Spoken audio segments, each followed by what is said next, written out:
आज संजय का घर दुल्हन की तरह सजा हुआ था। रंग बिरंगे फूलों से बने हार, रंगीन बल्बों की सीरीज, बेहद आकर्षक मंडप और कानों को प्रिय लगे ऐसा लाजवाब संगीत चल रहा था संजय के घर में। कोई भी राह से गुजरने वाला व्यक्ति 2 मिनट रुककर उस बंगले को देखता जरूर था। घर में आने जाने वालों की भीड़ लगी हुई थी। संजय की मां दमयंती और उसके पिता रंजीत शादी की तैयारियों में अत्यंत ही व्यस्त होने के साथ ही अपने मेहमानों का भी स्वागत कर रहे थे। दूसरी तरफ अनामिका, जिससे संजय का गठबंधन होने वाला था, लाल जोड़े में सजी धजी मानो कोई अप्सरा ही हो, इतनी सुंदर लग रही थी। उसे उसकी सारी सखी सहेलियां अपनी अपनी तरह से मशवरा दे रही थीं और सभी बहुत ही खुश मस्ती के मूड में थीं। अनामिका भी काफी खुश थी और अपने होने वाले पति के साथ अपनी भावी जिंदगी के सपने बुन रही थी। अनामिका की मां सुभद्रा अपनी बेटी के लिए काफी परेशान थी। उन्हें उसके भविष्य की चिंता हो रही थी। ना जाने नए लोगों के बीच मेरी बेटी कैसी रहेगी, कितने नाजों से पाला है उसे, सबके साथ ससुराल में उसे पता नहीं क्या क्या सहना पड़ेगा। सुभद्रा का मन बार बार बेचैन हो रहा था। उसके मन में विचारों का एक तूफान चल रहा था। तब उससे रहा नहीं गया और सुभद्रा ने अपनी बेटी अनामिका को अपने कमरे में बुलाया और उसे समझाने लगी। बेटी अनामिका, देखो, तुम एक नई जगह जा रही हो। पता नहीं सब लोग वहाँ कैसे होंगे। अपनी हर चीज का तुम खुद ख्याल रखना। अपने गहने अपने ही पास रखना। सास ससुर से दूरी बनाकर रखना, वरना अगले ही दिन से तुम्हें काम पर लगा देंगे वो लोग। हाँ, सबसे महत्वपूर्ण बात, संजय को अपने नियंत्रण में शुरू से ही रखने की कोशिश करना और धीरे धीरे उसे अपना अलग घर बनाने के लिए कहती रहना। शुरू से ही ऐसा माहौल बना देना कि संजय को एहसास होने लगे कि तुम यहाँ खुश नहीं हो। उसकी माँ के साथ तुम्हारा नींव पाना मुश्किल है। अपनी माँ सुभद्रा की इन सभी बातों को अनामिका बहुत ध्यान से सुन रही थी और समझने की कोशिश भी कर रही थी। हर लड़की जिस तरह सबसे ज्यादा अपनी माँ को मानती है, उनकी हर बात को सही जानती है, ठीक वैसे ही अनामिका के लिए भी उसकी माँ ही उसकी रोल मॉडल थी। उनकी बातें आपस में हो ही रही थी कि बाहर काफी जोर शोर से सुनाई दिया, बारात आ गई, बारात आ गई। तभी सुभद्रा और अनामिका भी कमरे से बाहर आ गई। कुछ ही घंटों में संजय और अनामिका का विवाह भी संपन्न हो गया। जीवन भर का गठबंधन दोनों के बीच बंध गया। उसके बाद विदाई की बेला आ गई। अनामिका अपनी माँ और पिता के गले मिलकर भींगी पलकों से संजय के साथ कार में जाकर बैठ गई और कार वहां से संजय के घर की तरफ रवाना हो गई। अनामिका के घर पहुंचते ही संजय की माँ दमयंती ने जोरदार तरीके से अपनी बहू का स्वागत किया। उसके हाथों की हल्दी वाली छाप और अलता से रंगे लाल कदमों से दमयंती के मन में खुशी और प्यार का सागर उमड़ पड़ा। अपनी बहू को लेकर उसे प्यार सहित दमयंती ने गृह प्रवेश करवाया। भगवान से आशीर्वाद लेने के उपरांत घर के बड़े बुजुर्गों का आशीर्वाद लेने के लिए अनामिका से कहा। शादी के उपरांत की सभी रस्में पूरी करते करते रात हो गई। संजय की बहन और उसकी सखियों ने अनामिका को संजय के कमरे में पहुंचाया और फिर संजय और अनामिका हमेशा के लिए तनमन से एक हो गए। धीरे धीरे घर के सभी मेहमान अपने घर वापस लौट गए। अब घर में सिर्फ अनामिका, संजय और संजय के माता पिता ही रह गए। अनामिका को सभी लोग बेहद ख्याल रखते थे। दमयंती तो अपनी बहू अनामिका को अपनी बेटी की तरह ही रखती थी। उसे प्यार से यहाँ भी सभी अनु कहकर बुलाते थे। अनामिका हैरान थी। उसे बार बार अपनी माँ के शब्द याद आ रहे थे, पर कैसे कैसे मैं यह सब शुरू करूं? वह अपने मन ही मन सोच रही थी। इसी उधेड़ बुन में अनामिका कुछ परेशान रहने लगी। यहाँ इतना प्यार मिल रहा था कि गलती निकालने का कोई अवसर ही अनामिका को नहीं मिल पा रहा था। कुछ दिन तो यूं ही बीत गए और फिर धीरे धीरे अनामिका ने संजय से महंगी महंगी चीजों की फरमाइश शुरू कर दी। संजय अनामिका की हर फरमाइश पूरी कर देता।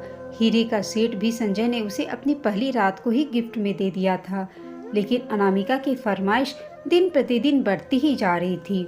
एक दिन अनु ने अपनी सास दमयंती से कहा, माँ जी, मुझे आपका सोने का हार व कंगन बहुत ही पसंद है। उसके इतना कहते ही दमयंती ने उसे कहा, अनु, 2 मिनट रुको बेटा। फिर तुरंत ही दमयंती जी ने अपना सोने का सेट लेकर आ गई और अनामिका को देते हुए बोली, तुमने तो बेटा मेरी मुश्किल ही आसान कर दी। मैं कब से सोच रही थी कि तुम्हें क्या दूं। या लो, अभी शादी के वक्त ही लिया है। एक बार फिर अनामिका दंग रह गई। उसे बिल्कुल उम्मीद नहीं थी कि उसके मांगते ही दमयंती उसे इतना कीमती तोहफा दे देंगी, अपने गले का हार उतारकर उन्हें दे देंगी। कोई बड़ा कारण न मिलने के बावजूद भी अब अनामिका ने संजय से बोलना शुरू कर दिया। संजय, तुम्हें नहीं लगता कि हमें भी अपने लिए एक अलग घर ले लेना चाहिए? उसकी बात सुनकर संजय चौंक गया। ये क्या कह रही हो अनु? इतना घटिया ख्याल तुम्हारे दिमाग में आया ही कैसे? यहाँ क्या तकलीफ है तुम्हें? सब कितना प्यार करते हैं। मैं सोच भी नहीं सकता था कि तुम्हारे दिमाग में ऐसा भी कुछ आ सकता है। संजय की बात सुनकर अनामिका उससे नाराज हो गई और 2-3 दिनों तक उसने संजय से बात नहीं की। लेकिन संजय ने इस बात के लिए उसे बिल्कुल भी नहीं मनाया। अब अनामिका ने अपनी सास दमयंती के साथ भी गुस्सा दिखाना, बात ना करना सब शुरू कर दिया। दमयंती भी अनामिका का बदला हुआ रूप देख रही थी और सोच रही थी कि ऐसा तो कुछ भी नहीं हुआ, फिर अनामिका ऐसा व्यवहार क्यों कर रही है? शायद संजय के साथ कुछ खटपट हो गई होगी। 1-2 दिन में सब ठीक हो जाएगा। यह सोचकर दमयंती ने उस बात को ज्यादा गंभीरता से नहीं लिया। अनामिका के पास लगभग हर रोज ही उसकी माँ का फोन आता था और काफी देर तक उनकी माँ से बातचीत भी होती थी अनामिका की।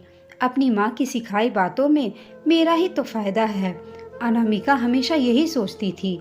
मेरी माँ जो भी कह रही है मेरे अच्छे के लिए ही तो कर रही है। फिर एक दिन अनामिका ने बिना किसी से पूछे, बिना बोले ही अपना सूटकेस तैयार कर लिया। संजय ने ऑफिस से आकर देखा तो पूछ बैठा, अनु यह सब क्या है? घर की बहुत याद आ रही है क्या तुम्हें? मुझे कहती, मैं तुम्हें छोड़ आता। 2-4 दिनों के लिए चली जाओ, फिर मैं लेने आ जाऊंगा तुम्हें। लेकिन अनामिका ने गुस्से में संजय को जवाब दिया, संजय, जहाँ मेरी भावनाओं की कद्र नहीं, वहाँ रहने का मेरा मन भी नहीं। संजय ने कहा, क्या क्या बोल रही हो अनु तुम? क्या तुम गुस्से में घर छोड़कर जा रही हो? अनामिका, हाँ, मैंने तुमसे सिर्फ अलग घर लेने को ही तो कहा था, रिश्ता तोड़ने के लिए नहीं। हम आते जाते रहेंगे ही, सब लोग अलग रहते हैं। मैंने कौन सी नई बात कह दी है? अनामिका के मुंह से ऐसे शब्द सुनकर संजय नाराज हो गया और स्पष्ट शब्दों में अनामिका से कह दिया, अनु, तुम्हारी यही इच्छा है तो मैं इसे कभी नहीं पूरा करूंगा, कभी भी नहीं। तुम्हें जो करना है करो। और संजय अपने कमरे से बाहर चला गया।